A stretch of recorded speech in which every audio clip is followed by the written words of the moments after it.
Hello friend, मैं विजय सिंह सामोता आपका GS Vijay education and counsellor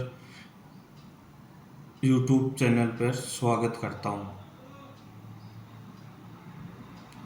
introduction अपना पहले हो चुका है, तो बार बार इंट्रोडक्शन देने से टाइम वेस्ट नहीं करते हुए हम अपने चैप्टर को स्टार्ट करते हैं।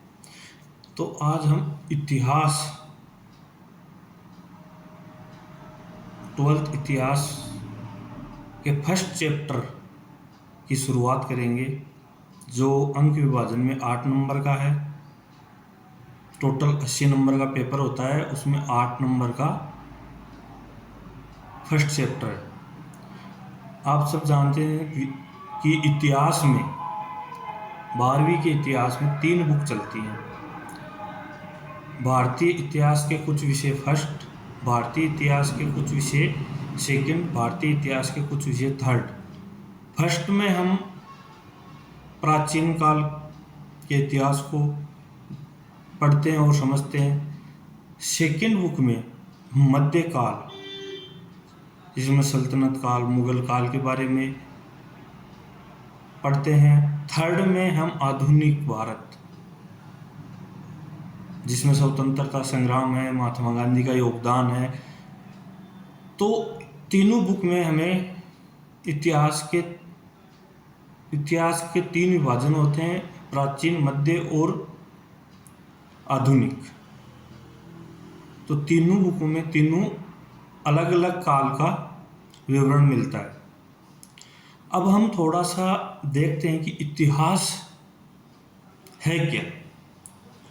तो अब जब हम इतिहास के टुकड़े करते हैं तो इति प्लस हास, इति यानी अतीत, हास यानी बीत चुका या घटना। तो अब हम कह सकते हैं कि बीती हुई घटनाओं को ही इतिहास कहा जाता है। हिस्ट्री शब्द, इंग्लिश में हम हिस्ट्री शब्द का यूज करते हैं। तो हिस्ट्री शब्द का अर्थ भी अनुमान लगाना है। और इतिहास का जनक, ये क्वेश्चन बात पूछ सकते हैं, इतिहास का जनक किसे कहा जाता है। इतिहास का जनक हेरोडोटस को माना जाता है, जो लगभग 5वीं ईस्वी पूर्व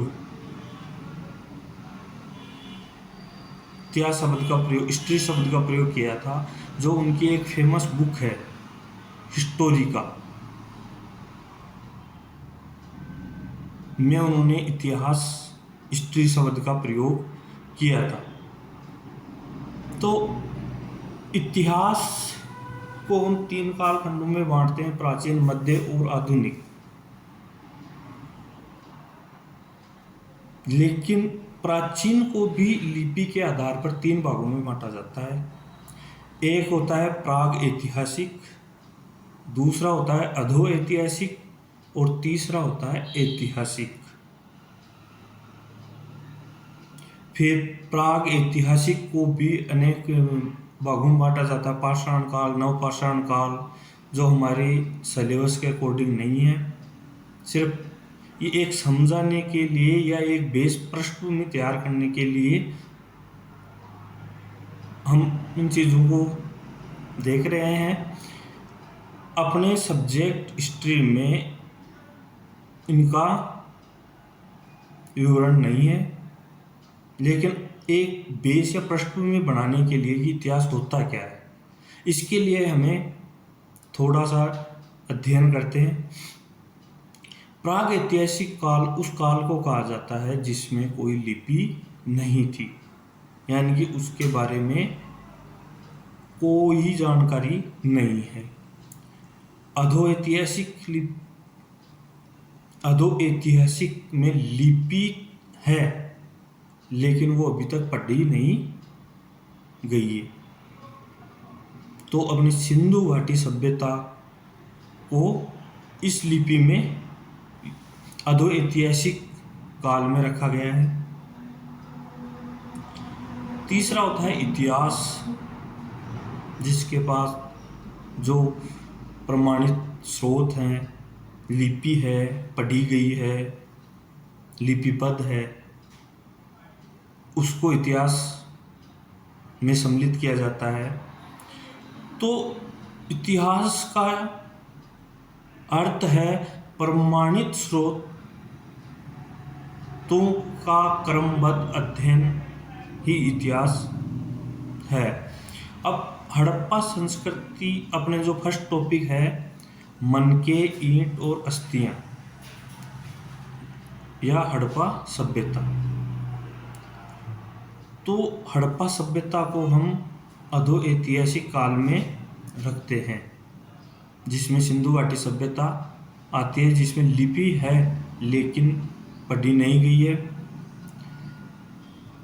सबसे प्राचीन सभ्यता की बात करें तो सबसे प्राचीन सभ्यता है मेसोपोटामिया की सभ्यता, जिसको सभ्यताओं की जननी कहा जाता है। और एक क्वेश्चन और है कि सभ्यताओं का पालना किसे कहा जाता है, तो वो है मिस्र की सभ्यता। सिंधु घाटी सभ्यता का अगर हम विस्तार देखें तो उत्तर से दक्षिण, ऊपर से नीचे लगभग 1400 किलोमीटर में फैली हुई है, और पूर्व से पश्चिम में इसका विस्तार है। उत्तर से दक्षिण में 1600 किलोमीटर विस्तार है, और पूर्व से पश्चिम में 1400 किलोमीटर में विस्तार है। यह एक विस्तृत संस्कृति या सभ्यता थी। आल और इसका क्षेत्रफल देखें तो क्षेत्रफल है 13 लाख वर्ग किलोमीटर। तो ये सभ्यता लगभग तीन देशों में फैली हुई है। पहली भारत, पाकिस्तान और अफगानिस्तान, इन तीन देशों में ये सभ्यता फैली हुई है। भारत में अगर हम देखें कि सबसे उत्तरी सभ्यता का बिंदु था मांडा, जो जम्मू कश्मीर में है। सबसे दक्षिण में है देमाबाद, जो महाराष्ट्र में है। और पूर्व में आलमगीरपुर है, जो यूपी में है। और सब पश्चिम में जो बलूचिस्तान, पाकिस्तान बलूचिस्तान में है, जिसको हम सुत को गैंडोर कहते हैं। तो ये बेसिक था कि कितने क्षेत्रफल में फैली हुई है, कितना इसका विस्तार है, कितने भागों में बांटा गया है। अब इसके आकार के बारे में बात करते हैं। तो आकार इसका त्रिभुजाकार है।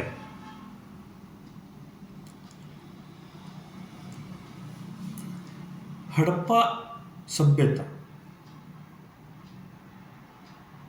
या सिंधु घाटी सभ्यता दो नामों से है।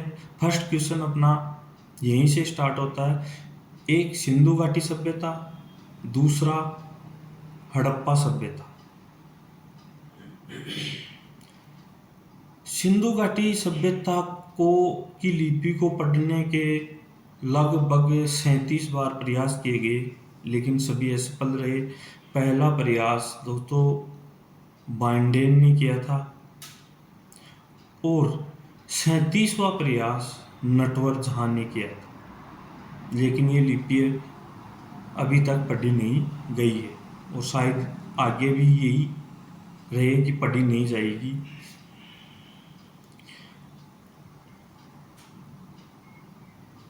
हड़प्पा सभ्यता की खोज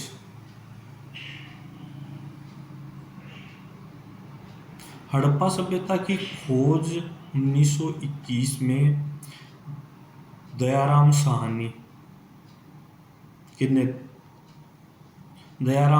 ने की थी। और उस टाइम में इसका निर्देशन जॉन मार्शल ने किया था।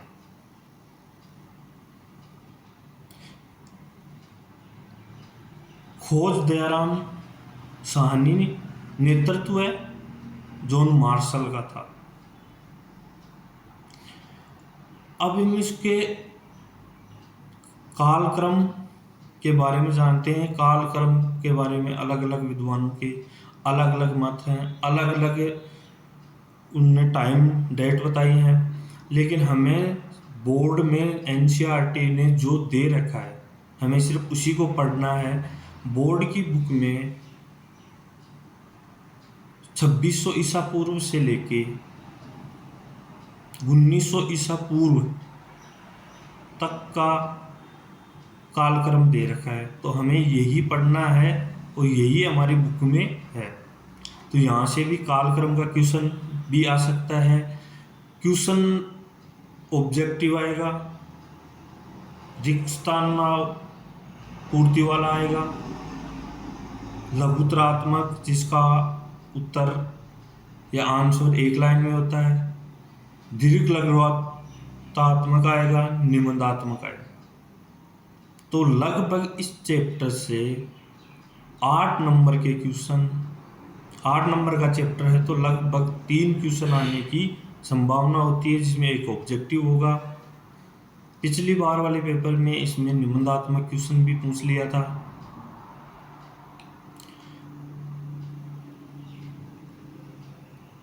हड़प्पा सभ्यता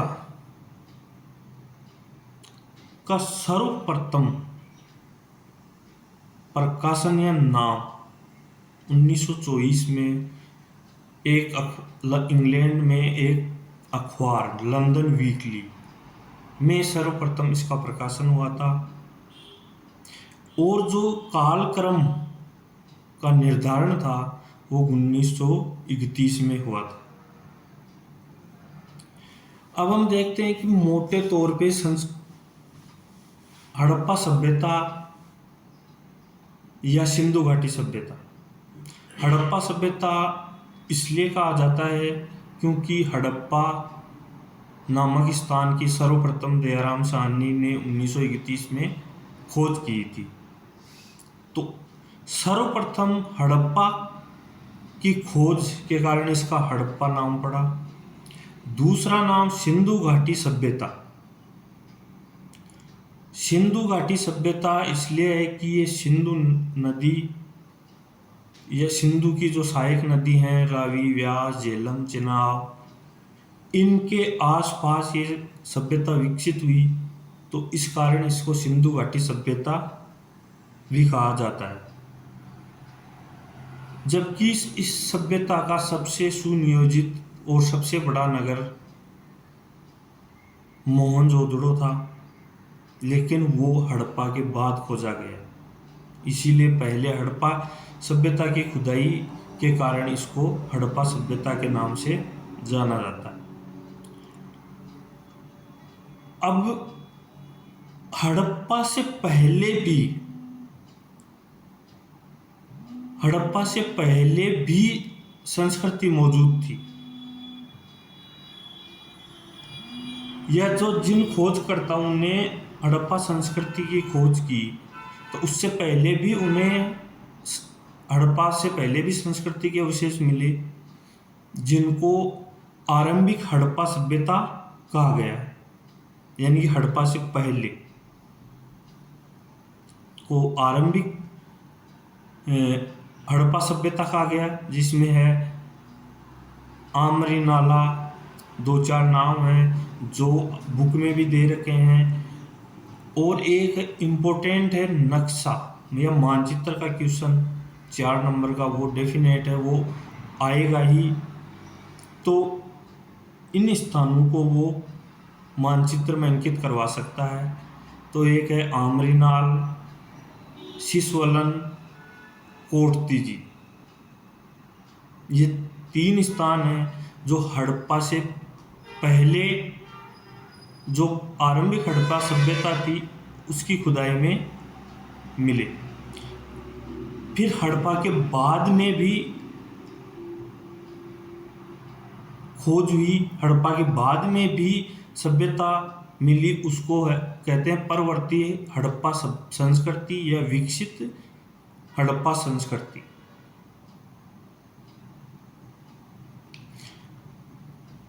इसको विद्वानों ने हड़प्पा संस्कृति जोड़ दी। सभ्यता के स्थान पर इसको हड़प्पा संस्कृति के नाम से जाना गया।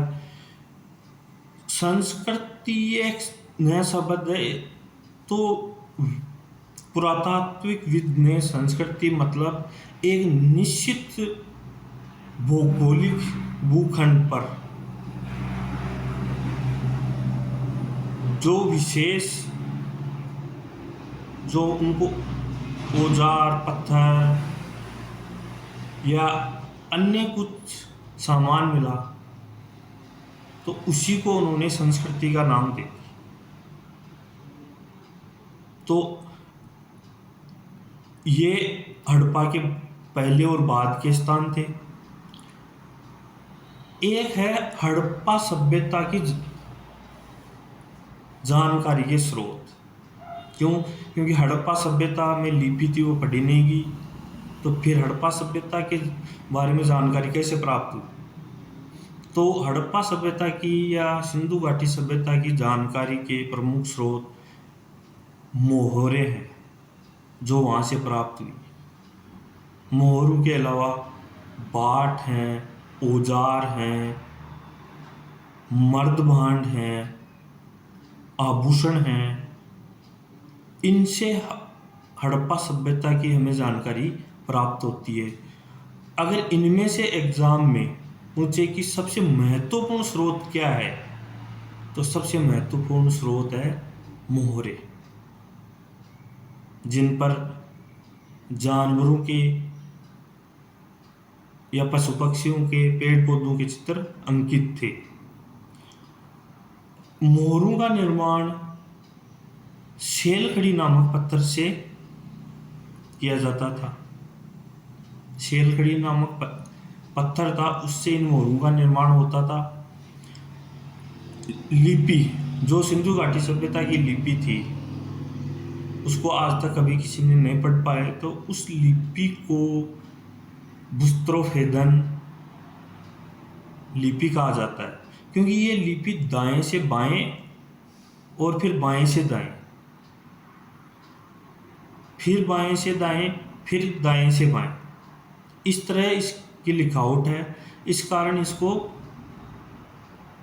पढ़ नहीं पाए। अब बात करते हैं निर्वाह कि सिंधु घाटी सभ्यता के लोगों का जीवन निर्वाह कैसा था। सिंधु घाटी सभ्यता के लोग पशुपालन और खेती दोनों करते थे। इसके साक्ष्य मिले हैं। कुछ फसलों के बीज प्राप्त हुए हैं, जैसे गेहूं है, जौ है, चना, तिल। कुछ दालों के भी अवशेष मिले हैं। लेकिन जो प्रमुख फसलें थी वो उनकी गेहूं और जौ थी।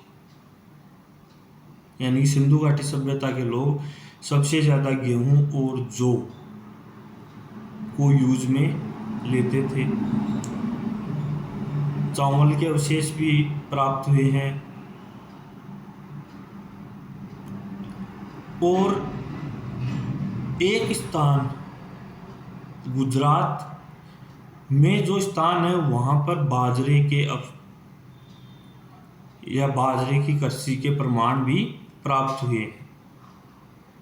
तो जीवन निर्वाह के लिए सिंधु घाटी सभ्यता या हड़प्पा सभ्यता के लोग फसल उगाते थे, खेती करते थे, साथ के साथ पशुपालन भी करते थे, जिनमें भैंस, गाय, बकरी, सूअर, ये इनके पालतू जानवर थे। और जंगली जानवर भी थे, जिनमें है हिरण है, सुअर है। सुअर पालतू भी था और जंगली भी था। सुअर के लिए एक शब्द यूज किया गया है एनसीईआरटी बुक में, वरहा।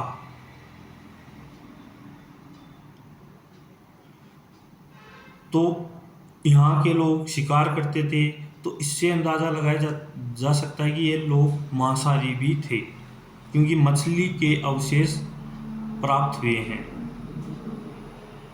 चूंकि ये सभ्यता ग्रामीण थी, सॉरी नगरीय थी, तो एक एक क्वेश्चन बनता है कि ये सभ्यता नगरीय थी या ग्रामीण।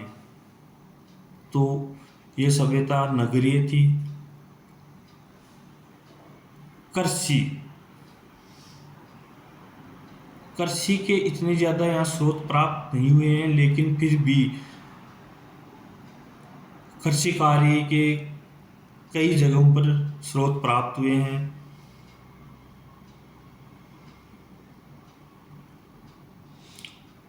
फिर दूसरा चीज आती, कृषि करते थे तो सिंचाई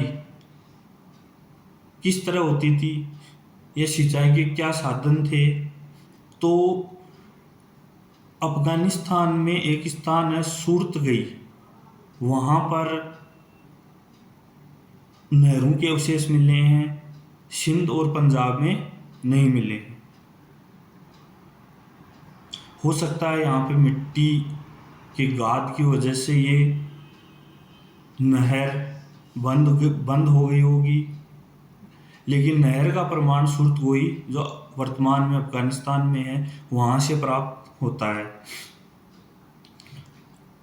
कुछ और जगह जैसे बनावली, हरियाणा, चोलिस्तान के क्षेत्र में हल्के नमूने या प्रतिरूप प्राप्त हुए हैं। अब यहाँ हमें ये देखना है चोलिस्तान कौन सा क्षेत्र था, कोई स्थान नहीं था। चोलिस्तान जो थार का मरुस्थल है से लगता हुआ पाकिस्तानी या पाकिस्तान का क्षेत्र, जो थार के मरुस्थल से लगता हुआ पाकिस्तानी क्षेत्र है, उसे चोलिस्तान कहा जाता है। इस प्रकार यहाँ से दोनों जगह से हल्के नमूने या हल्के प्रतिरूप मिले हैं। कालीबंगा जहाँ पर जुते हुए खेत के साक्ष्य प्राप्त हुए हैं। जुते हुए खेत के साक्ष्य प्राप्त हुए हैं, वहाँ पर समकोण पर काटती हुई फसल के बारे में साक्ष्य मिले हैं। तो इससे यही अर्थ लगाया जाता है कि वो एक साथ दो फसलों को एक साथ बोते थे। तो इस प्रकार फसल और जीवन निर्वाह के लिए खेती और पशुपालन दोनों एक साथ करते थे, आखेट करते थे। तो इससे ये अंदाज़ा लगाया जा सकता है कि वो शाकाहारी भी थे और खेती किससे करते थे, तो इसका प्रमाण नहीं मिला है। सिर्फ मोहरों पर या कुछ जगह पर अंकित है, वर्षक का अंकन है। वर्षव यानी बैल। तो बैल का या वर्षव का मोहरों पर या कुछ अवशेष प्राप्त हुए हैं।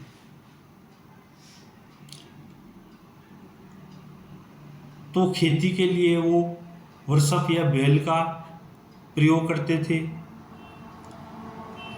पानी जो नहरें सूख गई या गाद से भर गई, तो वहाँ पर कुओं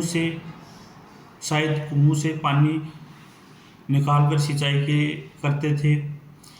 एक स्थान है धोलावीरा, जहाँ पर जलाशय के साक्ष्य प्राप्त हुए हैं।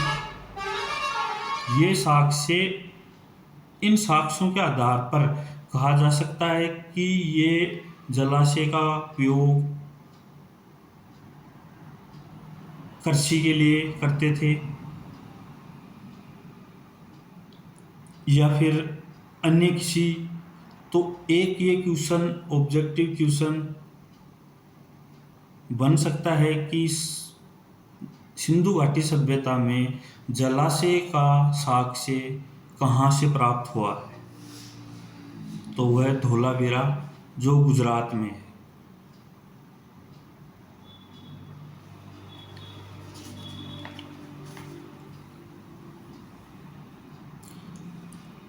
और एक बात का विशेष ध्यान रखना है, मानचित्र, जो मानचित्र हैं उनका अच्छी तरह अध्ययन, क्योंकि मानचित्र का क्वेश्चन 4 नंबर का आएगा और वो मात्र 10 सेकंड में आपको 4 नंबर दिला सकता है। तो इसीलिए हर चैप्टर में हम साथ के साथ मानचित्र का भी अध्ययन करेंगे।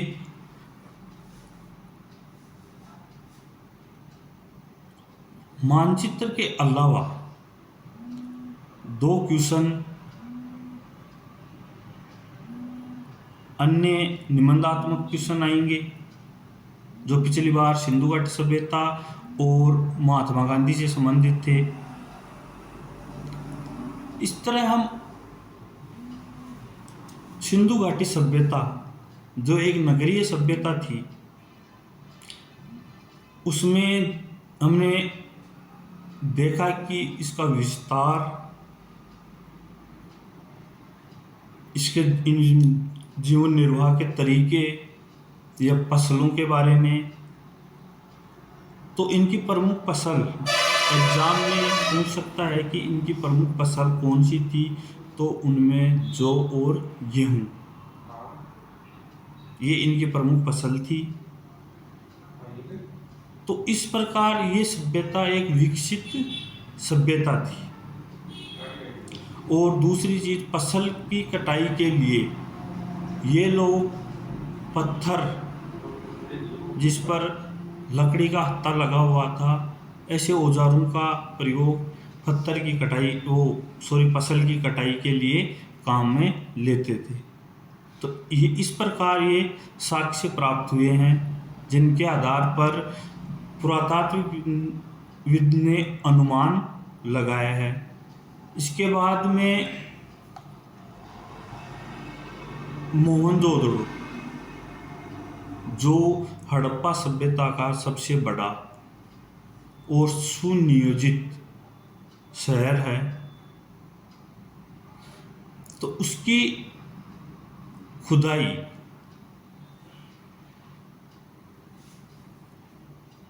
1925 में हुई थी।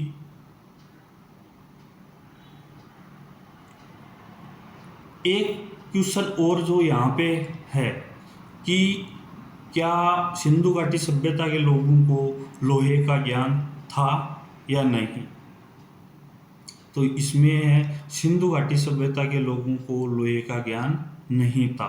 लोहे, यहाँ ये ताम्रयुगीन सभ्यता थी, यहाँ तांबे का ज्ञान था। लोहे का ज्ञान उत्तर वैदिक काल में मिलता है।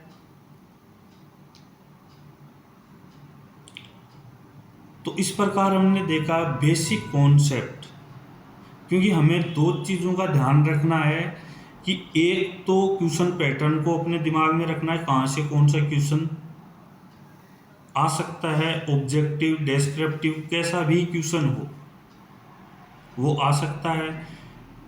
और दूसरी चीज, रटना नहीं है, हमें कॉन्सेप्ट को समझना है कि कॉन्सेप्ट क्या कह रहा है या इसकी पृष्ठभूमि क्या है। वैसे तो सिंधु घाटी सभ्यता या हड़प्पा पे पूरे 50 किताब लिख दो तो भी कम पड़ेगी, लेकिन एनसीईआरटी ने इसमें कुछ सिलेक्टेड बिंदुओं को ही रखा है। तो प्यारे विद्यार्थियों, इसमें जितना आज पढ़ा है उसमें 2 मानचित्र, जिनमें नदी और उनके नदी के किनारे जो स्थल हैं उनको दर्शाया गया है। दूसरा, जो परवर्ती हड़प्पा संस्कृति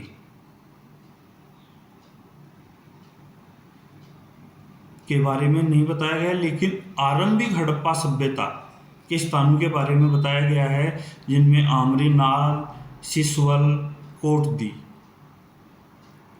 ये भी इम्पोर्टेंट हैं, जिनके नाम पूछ सकता है। हड़प्पा सभ्यता की खोज दयाराम साहनी ने 1921 में की थी। ये स्थान अभी वर्तमान में पाकिस्तान के रावी नदी के तट पर मोंटगोमरी नामक स्थान पर है। तो विभाजन के बाद में मैन जो स्थान थे वो पाकिस्तान में चले गए।